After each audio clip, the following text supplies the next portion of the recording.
they say all men are created equal. Shot! Master! I'll pull out the Glock! Full of suffering, succotash, son! One of your nuts is hanging out of your shorts. Real glass! You have a father, but your father's dead. Hey everyone, welcome back to Too Sweet with Lucy and Estelle. This week we're back with another Dynamite review after our special episode last week. If you've not seen that, definitely go check it out. We talked about if wrestling is mainstream and we got into a lot of really interesting discussions. So definitely go watch that if you're interested. But yeah, this week it's another Dynamite review. Just quickly before we get into that though, I just want to quickly plug the wrestling show that I'm going to be commentating at this weekend, and Estelle is also going to come watch the show, so that's great. It's in York. It's a True Grit show. Can't remember what it's called, but you'll find it if you go find True Grit Wrestling on all Facebook and Twitter and all that. Yeah, get your tickets for that if you're in the area. But if you're not, there's so much wrestling going on this weekend. I mean, it's hard to keep up. I know there's a Future Shock show if you're around Manchester. There is an Off the Page show if you're around Warrington. And I'm sure there's other stuff as well that I don't know off the top of my head. But yeah, get to your local indie show this weekend if you're in the UK. And if you're in the US as well. I mean, I don't know what's going on over there, but I'm sure there's loads of stuff. So yeah, go support your local independent scene. But yeah, let's talk about Dynamite. So we didn't review it last week. But I mean, yeah, this week was all aboard for All In, wasn't it? Yeah, so last week we did our monthly themed episode that was based on Is Wrestling Mainstream? Obviously, would love it if you could check it out. We put a lot of work and Yeah, we did. Yeah, forward planning into those types of videos. And again, if you have any topics that you'd like to see us do in the future, please let us know. But yeah, back to the weekly review. This show for me was boring as fuck. Apart from it had a few highlights, but for me, my takeaway from the show was lazy writing, lazy booking. It was like he'd had a week off. I don't know, maybe he'd been to Vegas or something. He'd been on a yacht and he just thought, just clock in, just whatever. So, I mean, put it into ChatGPT or something. I don't know, but I wasn't overly impressed. But yeah, what do you make of it? I totally get where you're coming from. A lot of these matches, I was like, is there something I'm missing why this match has been made? I don't fully get it. I'm not following. I don't understand why we're here. And if it wasn't like that, it was, I mean, even if it was still like that, most of them was, this is a vehicle for All In, which is fair. Like, we're 2 weeks out. You should be building towards that. I'm not saying that you shouldn't, but it's close now though, innit? Super it shouldn't close. be like the shows before were so hot and now 2 weeks before. This is when it should be absolutely piping hot. Yeah. I don't know whether they're keeping it for next week or the week after, the go home shows, the pre-go home show and the go home show. I don't know whether they're going to fully pull the trigger. Apparently, it was travel issues. Yeah, I was going to mention that. Did you hear about that? Because Tony put it on Twitter, didn't he? That a lot of talent couldn't make it. So I don't know if they had to change a lot of stuff last minute because of the flights and stuff getting cancelled. So maybe that's a factor. Yeah, for sure. Yeah, we'll just run through it, and I guess we'll tackle on our thoughts as to why we thought it was a bit lazy as we go. But this first match was absolutely amazing. The opening match and the closing match were both the saving grace, really. So we had MJF versus Kyle Fletcher. This was sorted out last week. God, Kyle Fletcher last week demanding it in his very whiny voice. We had Osprey watching and we had Don Callis on commentary, which is always a pleasure.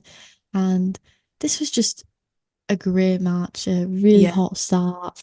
Kyle Fletcher is a great wrestler, for sure.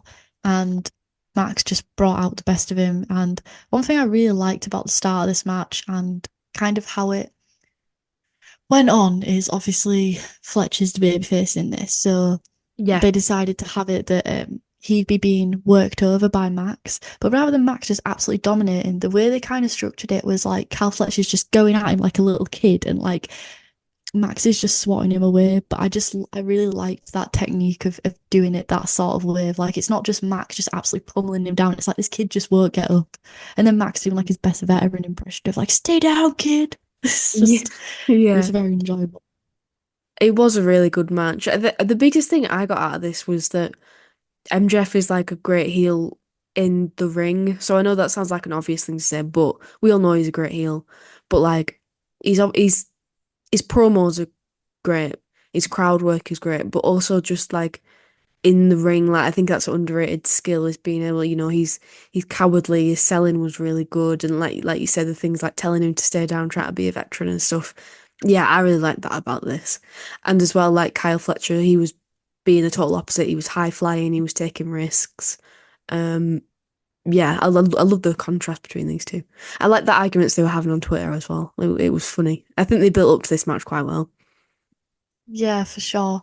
Um, yeah, one thing about Max is like he will always I mean, it's standard and he turned heel, he turned face, you adapt your move set, but Yeah. Max is just always so in tune with it. And even, the kangaroo kick that it was so Yes. over, and then to add that into your heel move set, obviously you didn't get to deliver it, but it's fantastic 'cause, they've got the history from when, you know, team, when he was teaming with Adam Cole and Aussie Open Yeah. and all that shit. So it's nice to revisit it. I did have a gripe though in this, which was when Callis went to hand uh um Cal Fletcher the screwdriver, and Cal Fletcher rejected it, which to me just weakens the Callis family even more, because like isn't this supposed to be like the Mm. evil mafia family of like, we don't give a fuck, we'll do anything, like we don't have any like limits. And then I'm like, well, what separates him from Osprey? And like maybe that's the point. Maybe it's like he's gonna break away from the Callis family and he wants to follow in Osprey's like honorable footsteps. But it's just like a bit like everything in this show, it's just a bit too much of the same. And again, like Yeah. I've been kind of shitting on the Callis family for a while because they've been booked quite poorly, and then they've just kind of been doing nothing. And then I just feel like that really weakens them. Whereas if I get that, like, you don't want Max to look weak and you don't want Cal Fletcher to look too strong, and like then maybe Cal Fletcher's like coming into the mix of like Daniel Garcia and Osprey, and you don't want to make it that convoluted. But I just feel like don't add the screwdriver spot then, because I just feel like it totally undermined the Callis family. And Don Callis is saying one thing and he's like, you're different to Osprey, and like we're different and we're hardcore, and then doing another, and it's just very weird. I don't know, maybe I'm just being nitpicky there. Yeah, no, I found it weird as well. I think it undermines Don Callis's like leadership. Like what sort of impact does he like influence does he really have over the members of his own family? And also, um, yeah, I was like, I know that Kyle's the face in this situation and he shouldn't be using a weapon, but to me, my reaction was, yes, do it, use it, beat MJF, beat the heel that I want you to. I don't want the heel to win. So you got this opportunity to beat him, just do it. That was Yeah, my Shinani put reaction. that over on comms, didn't he? He was like, if anyone Yeah. deserves a screwdriver, it's him. So like, it's not like it Yeah. was like this. They could still spin it in the babyface sort of angle if they wanted to. Yeah, exactly. But then it was like he didn't, and like you say, it's just too similar to Osprey. And especially because that led to MJF getting the win. Referee Yeah, distracted by Don, and MJF took that opportunity to hit the low blow for the win. And you just know they're going to do that same angle with Osprey. They're going to tell the same story. They're going to hack to it on commentary. They're going to say something like, "Oh, can Will do it? Can he tap into his brutal side? Can he finish this off? Can he hit the Tiger Driver?" And MJF is going to like capitalize, and they're going to be like, "Oh my God, no, not like this." You could just see it happening. Um, yeah, it's nice in a way, like paying homage to like earlier matches and having history in that. But when it's like the same things over and over again, it's just like it's too on the nose, yeah, yeah, and it that just weakens exactly. it, and it kind of like dilutes it a bit. Yeah. Like, I feel like just you don't need to bring that into, you don't need to bring Kyle Fletcher's morality into question. Mm. Just have him fight Osprey's battle for him valiantly. That's enough. Yeah. But don't, because like, yeah, it just cheapens it because you know it's going to happen at Wembley. That, I mean, you have to think that at Wembley he's going to actually use the Tiger Driver and win, I'd imagine. But it's just a bit, when you keep seeing it in other people's characters, it's like, I don't know, it's just not what I would do personally. Yeah, it softens it, like you said, it lessens the impact. Yeah, for sure. Like I say, he did get the kangaroo kick in the end, got all Mm. of it. The brain buster that he's been using at the minute, and low blow with the 1, 2, 3, picking up the win. And then he took Paul Turner, the ref, out with a belt just because. And Kyle was then bust open, and he said the blood was on Will's hands, which I don't know, because like again, it's like a parallel to like Daniel Garcia. And while it is nice. I don't know because like this one didn't offend me as much, like him being covered in blood, and I quite liked him being like the blood's on your hands. But again, it is still like the same spot, and I get why they're doing it. It's to be like foils of the characters and mirroring it, and like having like almost like a motif or a theme. But it's just maybe we wouldn't be this nitpicky about this match if we also didn't have then two women's squash matches and another pull apart brawl with Mariah May and Tony Storm. Do you know what I mean? Like I feel like we're coming on quite hard on this, but you've got to understand like the full context of like the show that we've watched. And I think that's why we both are kind of picking up on this because it's like, when you're at work and you make one mistake, right?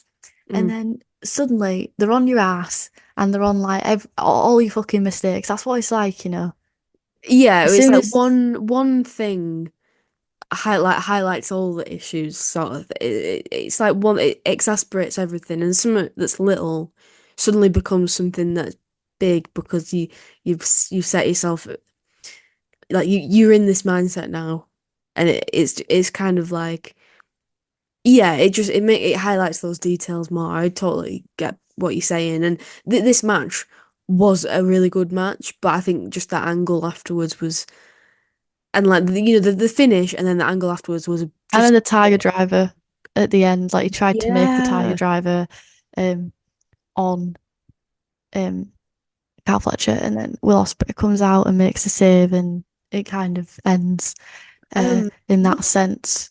what did you think of Osprey being like locked in a room, and he was trying to come out, but he couldn't, and he was trapped I in this forgot room? it was trapped so shittily. Like the box was like a mile away from the door. I was like, what? Yeah. Like it looked like a crew member had just accidentally left the box outside. Yeah. Like it was And just a bit naff. and conveniently, like there was a cameraman in there with him, and as soon as they turned the camera on, that's when he escaped, not throughout the whole match. Yeah, it was very weird. I didn't quite get it.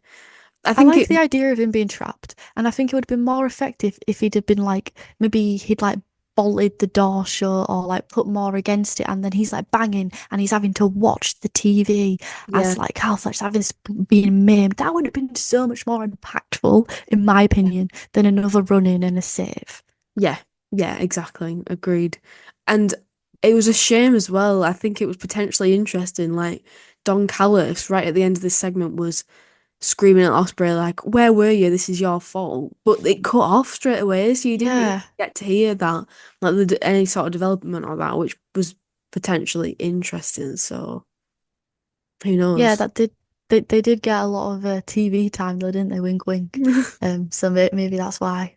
Yeah. Good old Britt Baker, maybe she was in the production truck like cut cut. But for for sure that is a great point because the Callis family it's a lot like the House of Black. It's a lot like just not pulling the trigger on anything. Like there's hints of something, but then the trigger's never like fully pulled. And the Yeah. thing is, if it's going to be constantly a subplot of of the main plot, then like why should I care? And like I agree, like you know what, there's intrigue there, and I still haven't forgotten about the bloody favour that Will Ospreay owes Don Mm, Callis. yeah. So like there's intrigue there, but there's only so long my intrigue can last if it's how it's been presented to you in it. But it's a shame because like I was like, oh my God, this match was great. The match was great. The wrestling was great. It's just like I don't know, like the weird angles and storytelling elements that let it down, I Yeah, think. for And the sure. presentation, I think. Yeah, exactly. Yeah. So next up we got Danielson and Jeff Jarrett recap. This was threaded throughout the whole night. We got various video packages about this. They were the main event, and obviously the whole theme, the whole I don't know, the whole motivation for Jeff Jarrett being in this match is that he wants to uh fucking light a fire under Danielson's ass. So they're just kind of reminding you of that. It's like, oh, very nice. Then we got Mariah May. She came out to take on some enhancement talent, and this was just a squash match. She's had a few, and I think like at the start, it's quite nice to see. It's nice to see like her dominance and how she's going to wrestle as a heel. But again, like we've already seen the squash match a few times now, Yeah. and yeah, it was the same. What nothing was different. She hit the Storm Zero, so again, she's hitting Tony Storm's move. It wasn't like, oh, the last one was a squash match, but she did her own moves. But this time she did Tony Storm's move. It was like, no, she did Tony Storm's move before. It's a Um, repeat. I said this is just an absolute repeat. And yeah, then she gets presented like a glamour shot, a glamour photograph of Tony cradling Mariah, and the back says "Die, Mariah, die," which was pretty much the highlight of that. Mm. Tony came back in and attempts to hit her with the shoe, only Aubrey Edwards like gets it out of her hand. Um, and then we kind of have this like pull apart brawl, and again the pull apart brawl was amazing. Yeah. It's just as tight as the first one. It was just as great. Gotta let them fight chant out of it, but it is a identical repeat to what we've already seen, and I just don't think it's good enough. Yeah.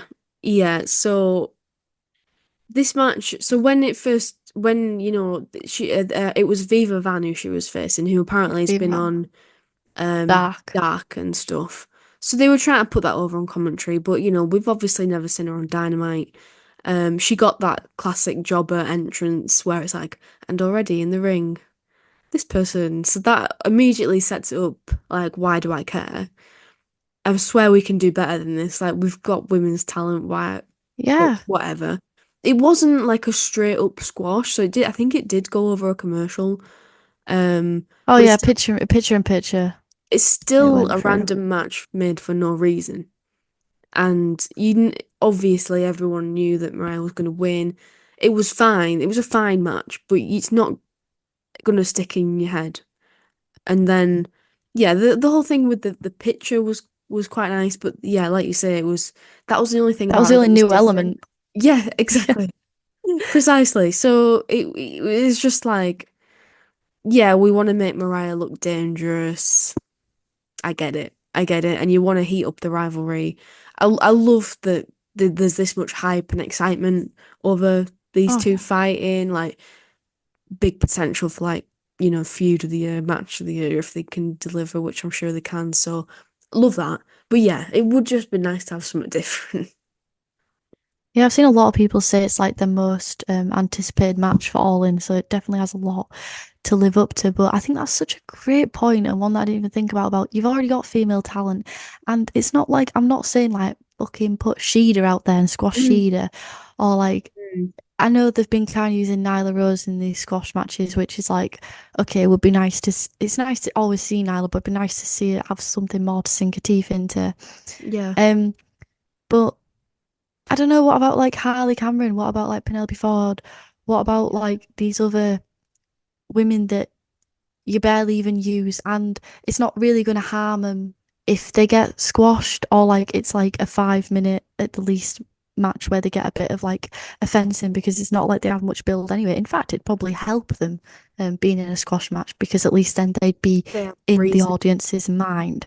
But it's like Yeah. you say, why use someone that, yeah, I get it, they have connections to AEW, so you can reach out and be like, hey, can you do a squash match? But it's just, again, it's just not like the best of utilizing. The thing is, I hate being down on AEW. I hate being down on like anything really, any like products. Like I hate just like being like a moaner.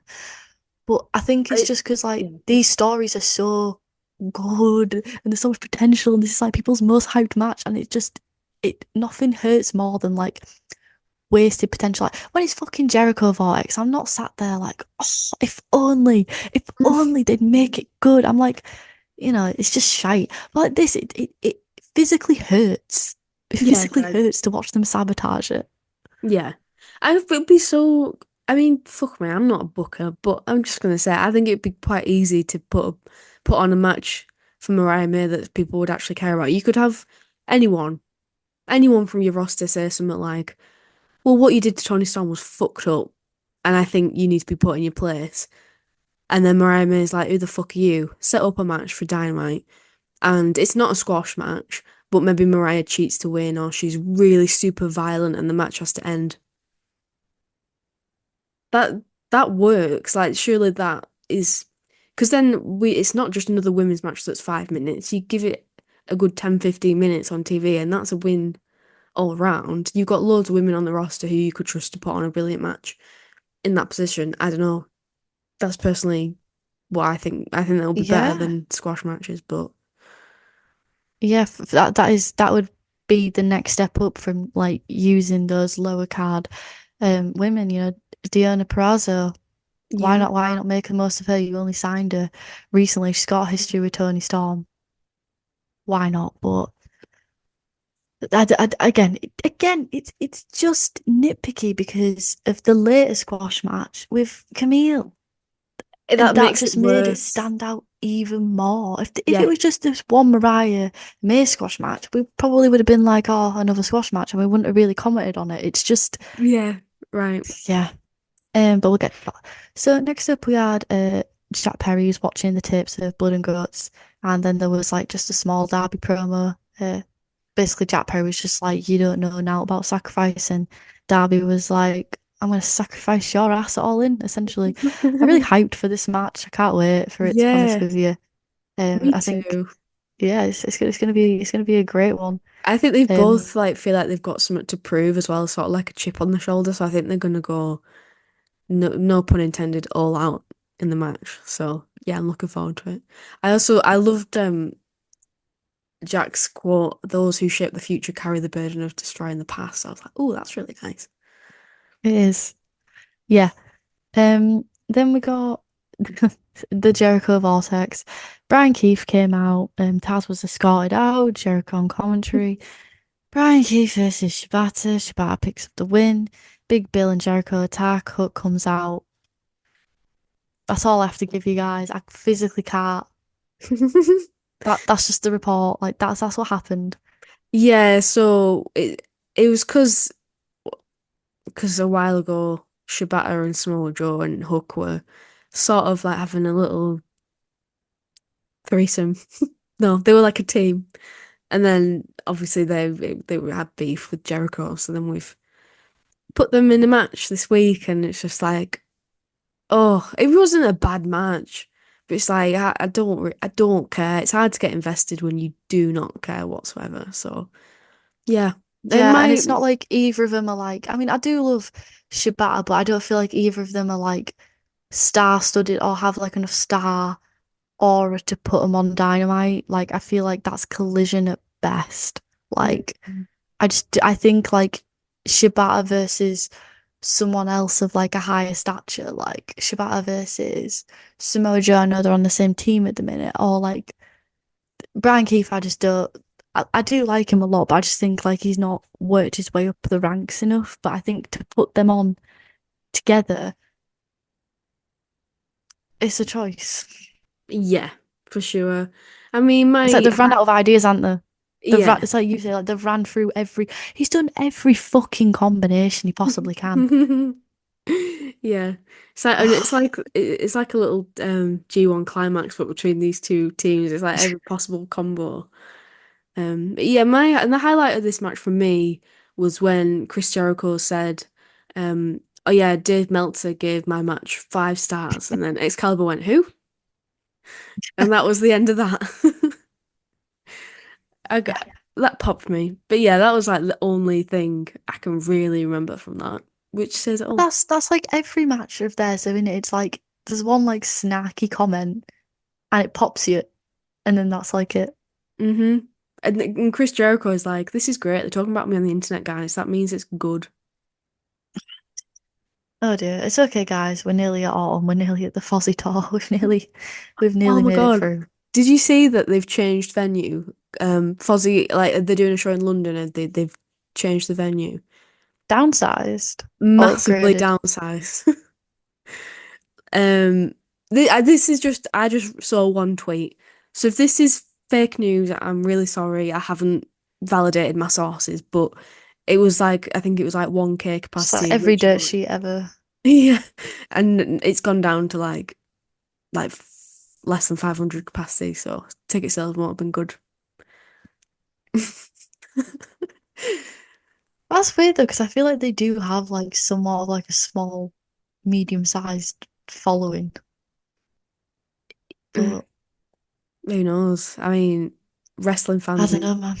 want to sing Yeah, Judas, I I guess guess. like yeah, I guess like for the that London show, it's just like the wrestling fans, and they already did it last year, so they're probably like, oh, anyway, Orange Cassidy was with Renee, I believe, and he said that he has new tag partners tonight because of the travel issues. Uh, Hanger wants justice. I wrote he did a little pissed off promo, which was nice. Then we got Jim Ross, who, bless him, he looked very frail, very thin. He's Yeah. with Swerve. We got a backstage sort of sit down interview. Um, and Swerve kind of made the point that legacy is what's on the line. And I liked that. And then I also liked his line near towards the end when he was sort of like, I don't care about his wife. I don't care about his kids. Like, I don't care. Like, it was nice to sort of see that edge. But all in all, it wasn't, didn't totally rock my world, this sit down interview. It didn't work as like good as it could have done. Do you think? I thought it was. I quite liked it. I thought it was good. I thought that it made me convinced. Like, oh, not that I wasn't already, but it made me think. Okay, Swerve could win this. Like, I'm listening to him and I'm thinking, I believe you. That's true. It definitely adds like the believability that he's gonna win. To be honest with you, I don't know because it's hard because I was like Danielson getting the world title, but then I can see like the closer we're getting, Swerve picking up the win at All In. Yeah, I know. It's like the further away you think, nah. Well, they're doing the after party, aren't they, with Prince Nana? Well, yeah, I was Maybe thinking about that's why this. it's like a celebration. I was thinking this. I was like, well, maybe he's not winning because surely Nan's got more important things to do if Swerve's the champ than go to a No, nightclub. I feel like it's like an after party because otherwise he's gonna be dead somber, isn't he, in club?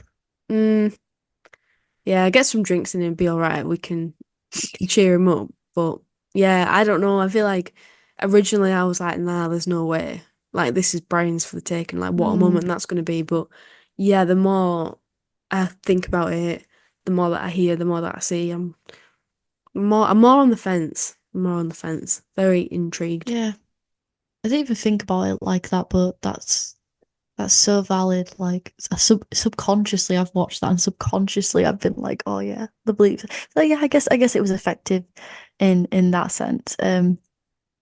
But I don't know. I would have liked to have seen JR just draw a little bit more out of Swerve. I feel like he had Mm. more to give in that. Next up, we got the trios. Um, the trios match. We had Orange Cassidy and FTR coming out. Obviously, North Carolina's their hometown. Absolutely pissing myself how they had to get the Hitman shades on with the pink lighting.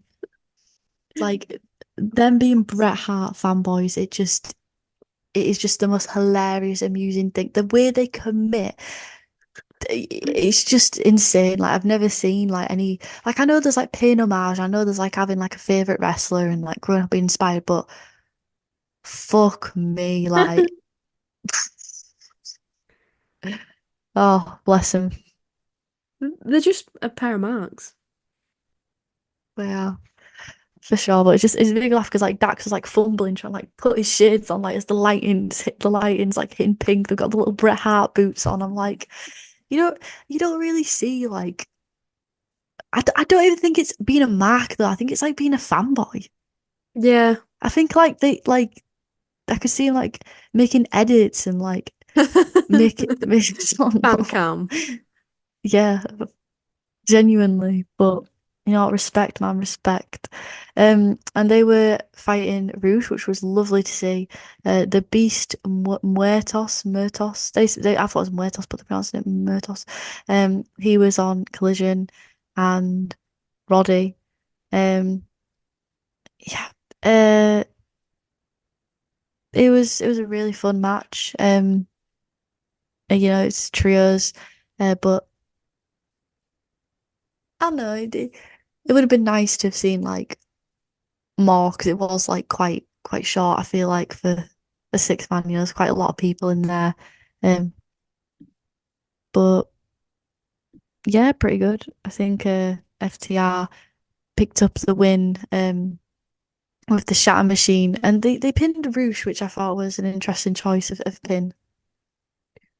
Yeah, because he's the one who like we've seen on Dynamite. Um, like he was facing MJF not that long ago, so you'd think, yeah, you wouldn't want him to take the pin for sure. Yeah, I found it just hard to get invested in this. I don't really have many thoughts on it. I just was it That's was a true. good match, but I was just kind of like there's so many moving parts.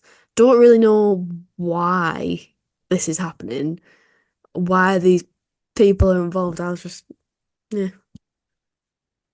I know seeing FTR, it's like a very random combination. Obviously, Travelers was obviously North Carolina, and it was very nice Yeah. to see FTR. But that's like a weird combination in and of itself. And then like Roddy being with like Roosh and Wertos just because. But I guess like I don't know. Just yeah. Halfway through this though, they did announce something that did pique my interest, and that is that there is going to be a casino gauntlet for the world title at Wembley.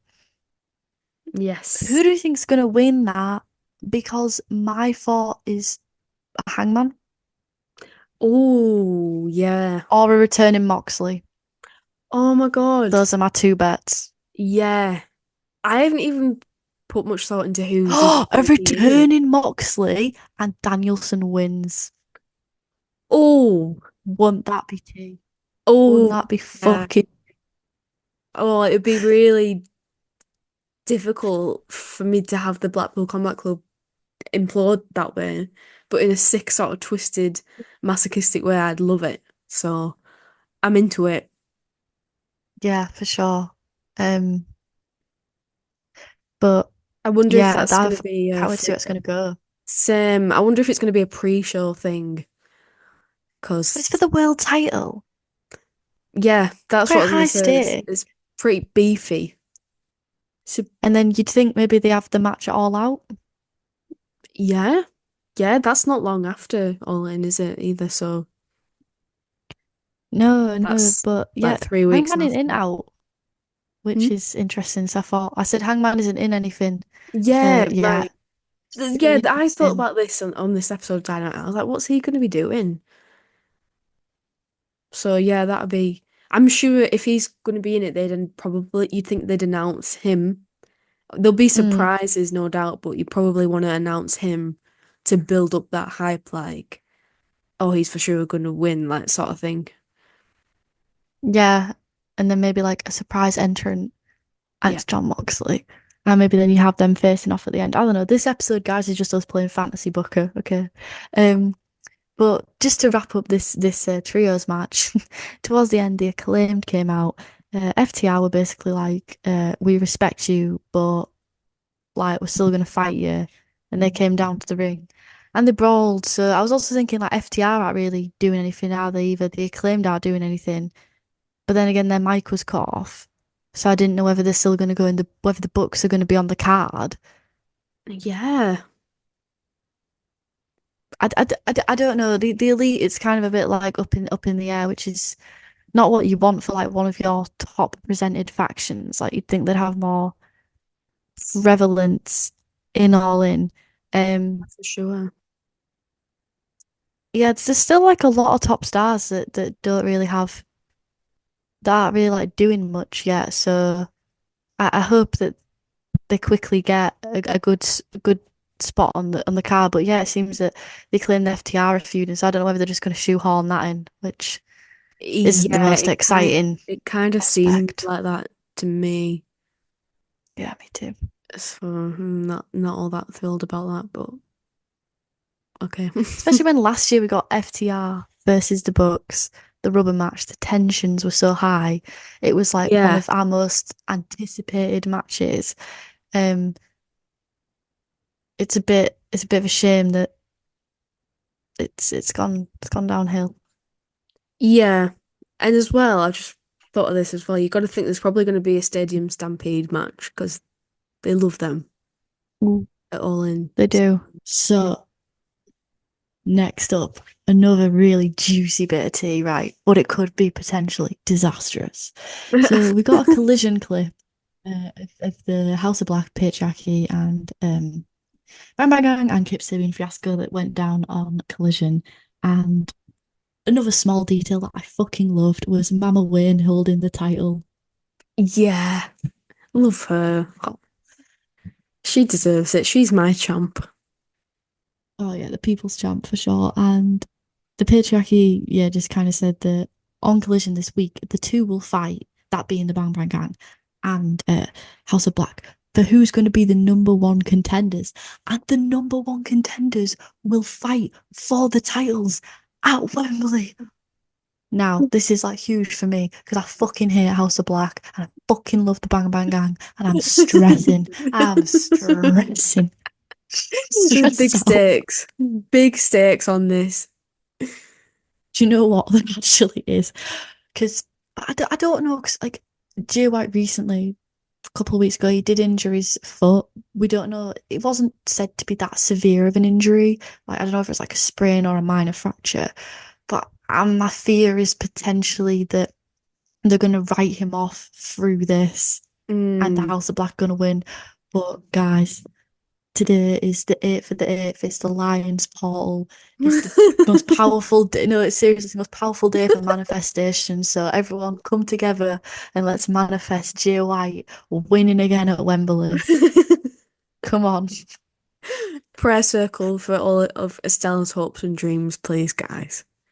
You might not You just agree, but don't be selfish. Do it for Estelle.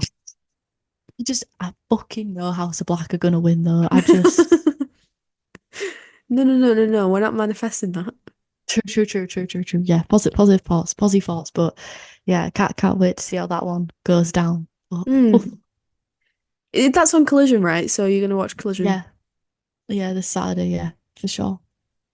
Next up we got a hologram vignette, which why the fuck would I give a shit about a double? I thought we were over this. I get it, we've got CMLL, but I thought we were over our lucha bloody random luchas on Dynamite with Gravity, hologram. Again, no discredit to the wrestlers, disclaimer, but I cannot be fucked. I cannot be fucked. And you wasted 2 minutes of my life on this vignette This while I'm airtime, shredding. 2 minutes of airtime. Yeah, I didn't quite get it. I was like, We've never even okay, seen Bloke before on Dynamite. I swear we haven't seen him on Dynamite. Maybe no, Collision, but no. Yeah, they kept on saying that. I think it was Collision. They had lots of commentary clips, like yeah, massively putting him over. Like we should care. I don't really yeah, know just everything said why. makes sense. Yeah, So they were just like, he's great. It's so true. Why? Because he does a flip. So innovative, so inventive. He comes through a vortex. All right. You know what, like, you think of Lucha Underground, and we mention Lucha Underground every day on Every this podcast. week. It's like it's our Roman Empire, but you Mm, think of like Swerve when he was kill shot on Lucha Underground. He was masked up and he had a story. He mm-hmm. had plot. He had something about His him. character. I'm sorry, coming through a vortex is not a character. I no. I don't get it. You come from space or something? Another world? Oh wow. Only in wrestling would that not be impressive to us. Yeah. Um, yeah, so the next up onto another exciting segment. Monet came out accompanied with Mickey. Who? Sorry, just had a seizure trying to read Camille. Um, Another squash match, and obviously she picked up the win. Um, 2-on-1 handicap match. oh yeah, sorry, my bad. Two on one. Not like that made any difference at all. Yeah, Yeah, just another pretty meaningless women's match. Really, really pretty disappointing, to be honest. it- it's just predictable because obviously Camille's come in as the muscle, as the bodyguard, but it's like there's just nothing to like care about. I just feel like it would have been more effective. That's the thing though with like bringing in a character, though you're gonna call like the brick house stuff like that. Like I guess you kind of book yourself into a corner where you're gonna have to present a in a squash match taking on multiple people, like the female, I don't know, the female Lance Archer, the female Wardlow, giving shades of MJF Wardlow. I don't know, but it just it's just uninspired. Yeah, yeah, for sure, for sure. It wouldn't again. It wouldn't have been that bad, but we'd already had this on the on the show. It would have. It wouldn't have honestly. Wouldn't have probably cared if the other match wasn't. The other women's match wasn't very, very similar. Yeah. So the ending cracked me up. So Shivani says that Tony Khan's overruled the Elite and Britt Baker's kayfabe suspension has been lifted, but she's going to join by satellite. I know. Yeah, it's like okay, so why would Well, we she know not? why. We know Yeah, why.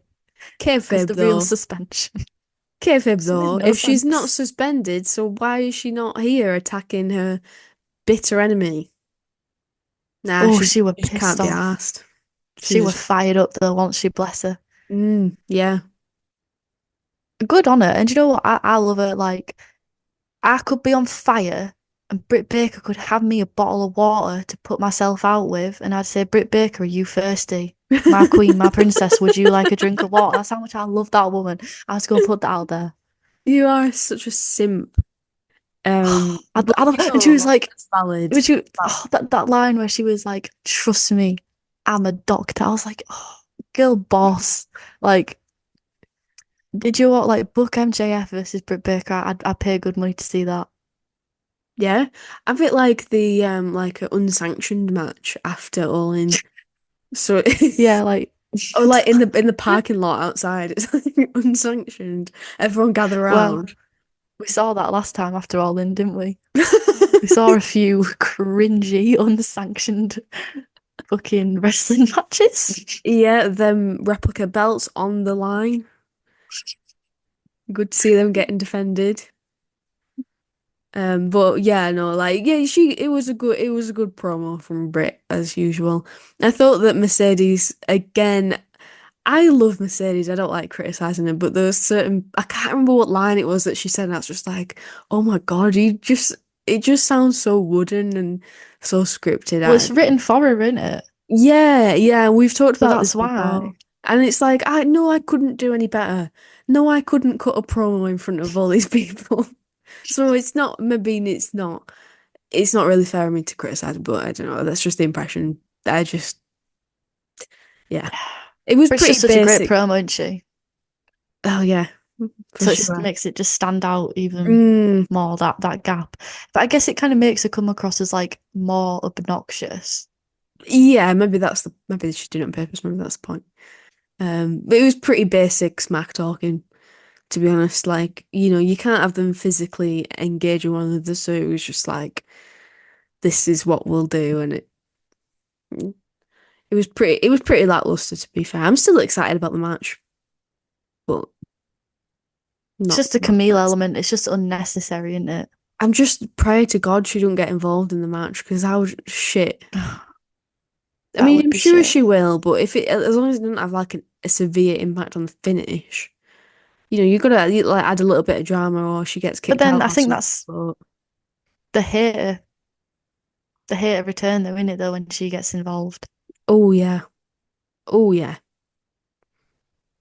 Unless like hater does like a double turn, she turns I don't know. I don't know.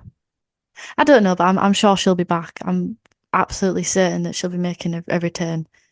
Um, so yeah, I guess that's the saving grace of it. But yeah, that was that. So next up we had another Danielson package. Only this time instead of Jeff Jarrett, it was like him and Swerve.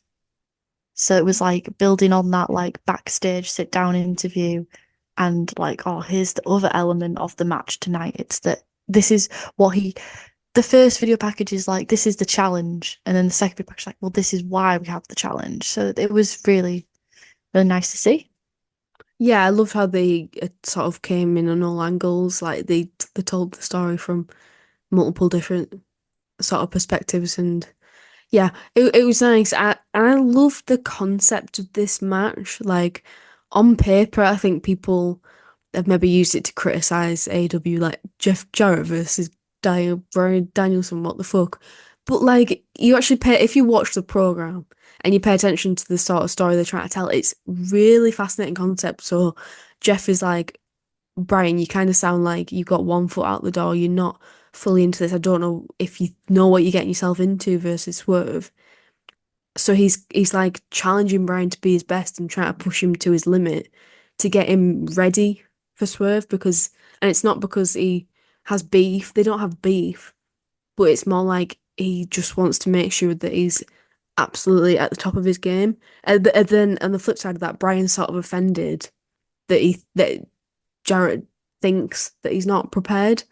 So then but then in turn that brings out even more of him, which is what Jarrett wants. And I love that. I love the way they told that story with these packages, and it made me really, really into it.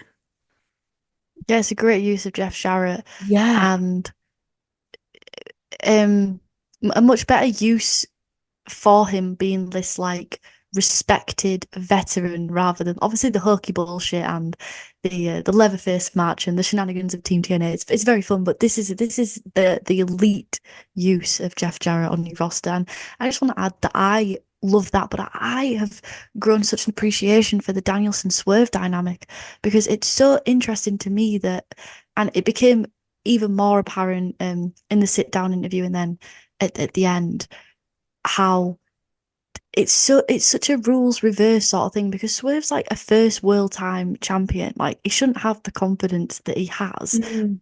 And yet Danielson's the one who's kind of having to prove that he deserves the respect and that he can still hang. But I feel like if this was in maybe WWE, they just do it like, oh, Danielson's the veteran and you've got to like go through me. Kind of like Cena. Cena's always been like, you have to go through, say you're a WWE world champion, especially, you know, early 2010s to late 2010s, that kind of period. And Cena would always come up and he'd always, with AJ Styles, whatever, and be like, you got to go through me because I represent WWE, right? And Yeah. then they'd have to like prove themselves. Not once did John Cena ever have to prove himself or like John Cena's losing touch. I don't know whether they're going to do that now with like his retirement angle or something. I don't know. But yeah, it's just really refreshing. I really like it for sure. Yeah, I'd not thought about it like that, but that is such a great point. Like he is the veteran, that as in Danielson, and Swerve is like a relative newcomer, but he's the one with he's got his whole career ahead of him, but he's also got all the confidence and the championship, and it's everyone's being like, Brian, do you know what you've got yourself in for? You Mm. need to step up. Yeah, love that. Not the other way around. Yeah, and then next up, something that I'm sure you were very, very happy with. Um, Yeah. Claudio, Moriarty, and Ishii. They had a match on Collision for a shot at the Continental title that Okada is held. A cat. I don't know what I wanted to call him bloody Okado then, like the The shop supermarket. Okada. Yeah, I wanted to call him Okada. Okada. Tesco. I don't Okada. Okada's holding the belts just for that, but God, it's all popping off on Collision lately, isn't it? But yeah, Claudio took up the win, so we're gonna get Claudio versus Okada next week. Very tasty, right? Yeah, love that. Love that. So excited. Sign me up. I'm there. I'm front row. I've got my popcorn ready. Yeah, I don't know, maybe we can build something for that for All In because it'd be great to see Okada wrestle. I know the original plan was Yeah. Kenny Omega, but I still hope that they put him on the card somehow. And if it Yeah. be Claudio or Yeah, I can't whoever. see who else it could really be at this point because you don't really have There's much not a time lot of left to time. build up Yeah. against. And who else could he have gone against? I mean, in Blood and Guts, it was Matt Briscoe. Like Matt Briscoe, I love him, but not high profile enough, and Jack Perry. But then you've sorry, not Jack Perry, Darby Allin. But then you've chosen to do Darby Jack instead. So he's kind of left with nothing, and they're not doing any trios action. The Bucks Okada, but yeah, I really hope we get to see him in action at some Yeah, point. me too. Same. And I haven't even really thought about it until now, but I'm now starting to get worried. Like all these people who aren't on the card yet. I just hope, pray to God it's something good and they're not just shoved into something shit. Really hope that Claudio gets something, but I know in my heart he's probably just going to be in the gauntlet match. If I'm being honest with myself, but I mean him and Okada, I'm there for it. If we can have that at Wembley, I'd be happy. Yeah, yeah, for sure.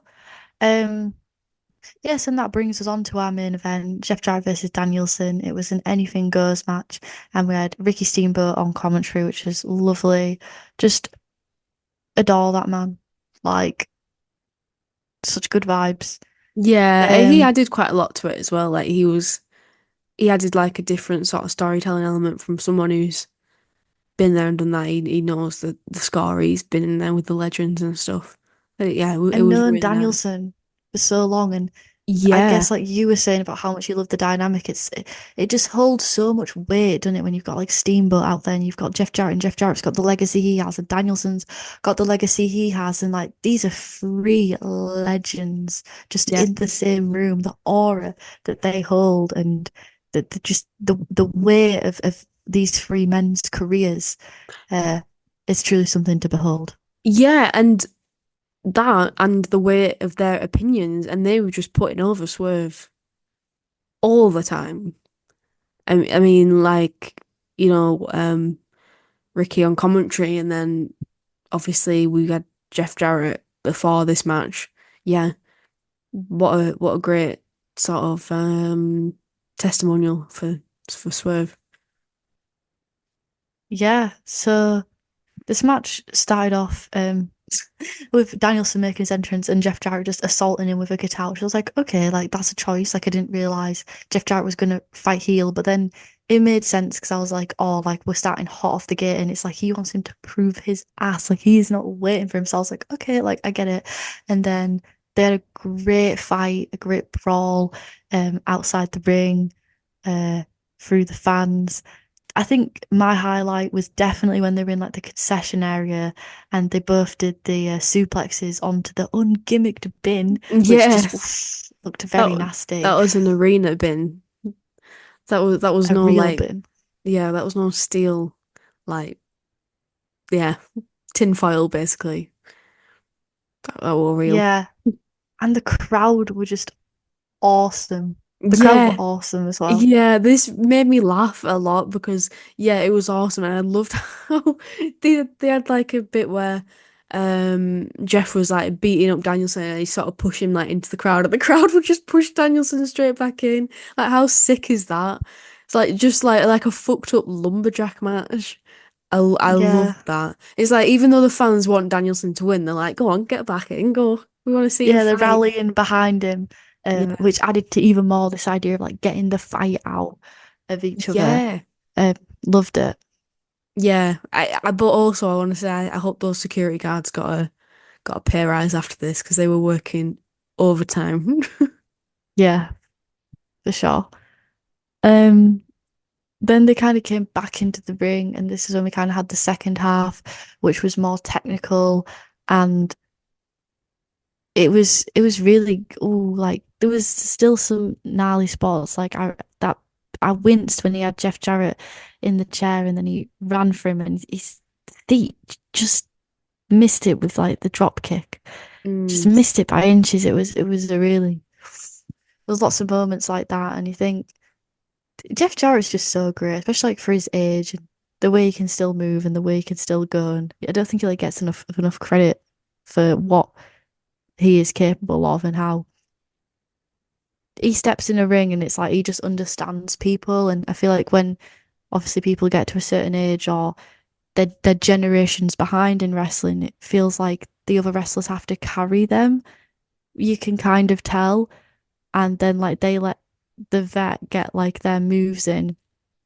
Um and then the vet lets them like, you know, get all their shit in and pick up the win. But I feel like Jeff Jarrett, every time I see him wrestle, like he always just has such great understanding of who he's in the ring with, what he needs to be, whether it's being hokey and like smashing the guitar and being a bumbling, stupid fucking heel who's like walking into traps and stuff, or whether it's like I need to step my pussy up, I need to wrestle a more technical style, and I just have so much respect for him. I think he's top notch. Yeah, this was a great match for showcasing that. Like, I mean, both of these men had no business taking some of the bumps that they took. At this point, like, oh my God, they left it all out there. It was really good. And I think it made a lot of sense that Jarrett was working heel style as well, considering that, like, Danielson's obviously going to get cheered. And I think, like you say, he knew what was needed of him. He did a great job with that. Yeah. And Danielson picked up the win with the psycho knee. He had a chair which he used to kind of launch into as well at the same I time, love that. and picked up the win. It was a quick. It was a really nice victory, I thought, because you. I thought when they did it, oh, this is going to be like a 2 count and a near fall, but then it wasn't, and it was like it was a nice, Hmm. pleasant, like, oh, that's like I don't know, it just kind of took me by surprise, but not in a bad way, like in like, I know oh, what you okay. mean. I didn't think it was going to be the finish either. I felt like the count was kind of like slow. I was like, oh, he's definitely going to kick out. But yeah, it was like that. That is a match finisher. But for some reason, it felt like the sort of thing that would just be a spot that someone would kick out at 2 3/4 sort of thing. So it was nice and refreshing that it wasn't. And Yeah. like you say, it was quite. Well, I wouldn't say maybe sudden, but it was just like it wasn't like a dead built up finish. It just seemed to happen organically. Yeah, and I think what made it good is you knew obviously Danielson was winning the whole time. So I think it's nice that it kind of pulled the rug out a little bit from underneath Yeah. people, because it kind of still gave you that organic feeling of, oh, he won. Because Yes. obviously he was going to win, but it wasn't like predictable, like, oh, well, he's definitely going out after that. 1, 2, 3. Yeah, Danielson wins. It was like, it like Yes. had that nice little it was just a great little climax to it, I thought. Yeah, totally agree. Yeah, so after that post match, I forgot to say it, but Swerve and Nana were watching backstage, and Swerve came out and he said, we've got to see three legends tonight, Ricky, Jeff, and me. They said something that I got a bit confused about, so I'm hoping you can clarify. He said, we've all been world champions. What does that mean? We've- Because Danielson's been world champion in other companies. Or did he not say that, or did I Oh, hallucinate it? yeah, no, he did. He said we've all been, that's the difference. We've all been world champions except for you. Yeah. He won a, a WrestleMania main evented who won the world title. Like, what are you on about? Well, it's history erasure. It happened in WWE. It's not real. Okay, okay, okay. I Sorry, guess my bad for taking a fake sport as real. that's a fair My point, bad. though. I didn't think about that, but yeah, that is a that's a fair point. Yeah. And he gave a nice line of, if you're feeling weak now, imagine how you're going to feel when I get to you. And then he challenged Wheeler Yuta, which is really nice because he's like, well, you've proven yourself with Jeff Jarrett. I'll go against Wheeler Yuta. And it's just that nice next notch up. While all these other storylines have kind of been in limbo and we're just kind of just staying here, this is like progressing, which it should have the most progression because it's the world fucking title. But yeah, really, I'm genuinely looking forward to it. And Wheeler Yuta was like, I'm not a warm up. And I'm Yeah. like, I love you, babe, but you are. But I love that. I love the confidence for you. I Oh, love I that. love him. I love him so much. I love that he came out to check on Danielson as well. Yeah, that was really nice. Um, I feel like there was something else I was going to say. I think I've just remembered actually was it was this like no disqualification match. It was a different match to what I was expecting. I was expecting it to be more like ring based, more like mat sort of pure wrestling sort of thing. But it was better than that. It was with no DQ matches, you've got the risk of it just being totally shit because you don't really have to do anything. You just hit each other with some weapons at times. But it wasn't like that. It was genuinely a really good match, and that stipulation did add to it because it meant that Jarrett could really tap into this whole like, okay, I'm going to take you to your limit so that you're ready for Swerve. Which, yeah, I think if it was just a normal regular ass match, it wouldn't had that same effect. So yeah, I was a big fan of this. And yeah, that match made for next week. Blackpool Combat Club fans were eating well next week. Yeah. Yeah, for sure. And also going forward, like I said, that I I feel like it's added even more legitimacy to, not that Jeff Jarrett needs legitimacy, but just in the AEW verse, Mm, kind of added it. And if in future yeah. someone else needs to run through him, or he's in some kind of not squash match, but some kind of match that's like quickly put together, it just adds like a bit more like weight to his character. Like, oh yeah, like Jeff Jarrett, like he's gonna get the best out of you, and I really like that Yes. for his character. And I think, like I say, it's just a great use for him. And yeah, Yeah, totally. And there'll be fans watching who probably like, a lot younger than us who maybe aren't familiar with Jeff Jarrett, and it gives them familiarity with him as well and gives him legitimacy for that sort of audience too. Which I know it's not as important, but it's still important. And yeah, just thinking about it that way, not everyone knows his past and stuff. They just kind of take your word for it that he's a legend, but you get to see that on TV. It definitely gives it more weight. yeah. Um, but I think overall this week, I've already made like our general comments as to why we feel the way we feel. I would personally give it a 6.5. I feel like it's been generous. I feel like realistically it should be a 6, but I feel like it's been had a good run of shows and feeling generous, so we'll give it a 6.5 because I think the starting match, the wrestling itself was pretty fantastic, and then this finishing match was fantastic. Everything else in between was just, as we said, uninspired and not moving forward, and that's just not what you want when you're 18, well, today 17 days out from your biggest fucking wrestling show of the year. Yeah, exactly. I agree with you. I think 6.5 is fair.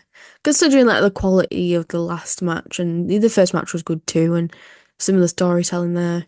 But yeah, you would expect better this close to Dynamite. I mean to All In from Dynamite. But we've got 2 weeks and then we've got Dynamite in Cardiff, um, which I'm sure is going to be a great show. So yeah, hoping to get some of these people that we've called out in this episode on that card in good matches.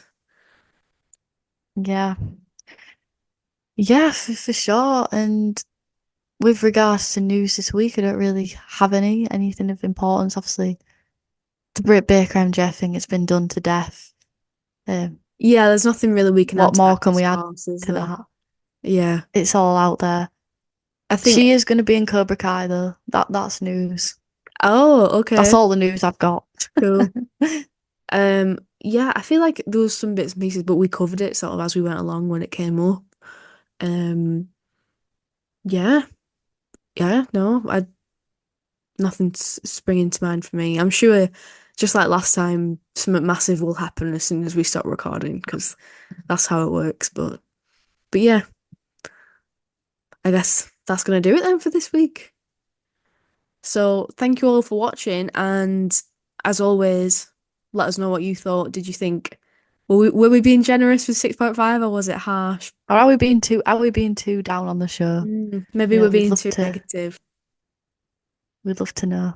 Yeah, and let us know your fantasy booking for All In, seeing as though that's mainly what we've done in this episode. And as always, like and subscribe or rate if you're listening on Spotify. And thank you so much for listening. Really appreciate it.